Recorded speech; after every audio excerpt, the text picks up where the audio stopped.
दुनिया जेको सम्झेसि थी उहो हिकिड़ी तारीख़ ते ॾिनऊं साईं हाणे 5 साल गॾु पिया वरी कंहिं हिकिड़े माण्हू जे लाइ दरख़्वास्त ॾिनऊं त उनखे घुरायो वञे वरी अॼु हुननि जो वकील कोन्हे उन ॾाढे हिननि जो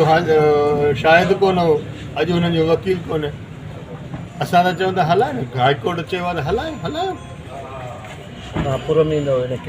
यार छो न आहियूं पुरमीद न हुजूं त 5 सालनि खां हिन केस में हिते लोड़ण मज़ाक त कोन्हे आहे न पुरमीद आहियूं तॾहिं त अचूं था न वरी बाबा उहो हिकिड़ो ड्रामो आहे नेठि आख़िर इहो ड्रामो खुटंदो या कोन इंशा ताला तव्हांजे साम्हूं आहे न हिकिड़ो माण्हू उते तकड़नि हाई कोर्ट हिते डेट टी डेट थी वई जंहिंमें हुननि जो इहो ई आहे त बाबा या हुननि जो उहो कोन हो छा चवंदा आहिनि हिकिड़ो अमराव कोन हो शायदि अॼु हुननि जो वकील कोन्हे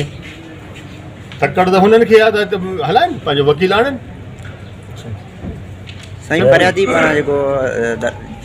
SHO जी इन्वॉल्वमेंट जी दरख़्वास्त ॾिनी वई आहे अब 5 सालनि खां पोइ निंड खां जाॻिया आहिनि 5 सालनि ताणी इहा दरख़्वास्त कंहिं पुलिस में ॾियनि हा कंहिं सुप्रीम कोर्ट में ॾियनि हा ॾिनो अथनि जंहिंखे ॾिनो अथनि उहो पंहिंजो पाण बयानु कंदो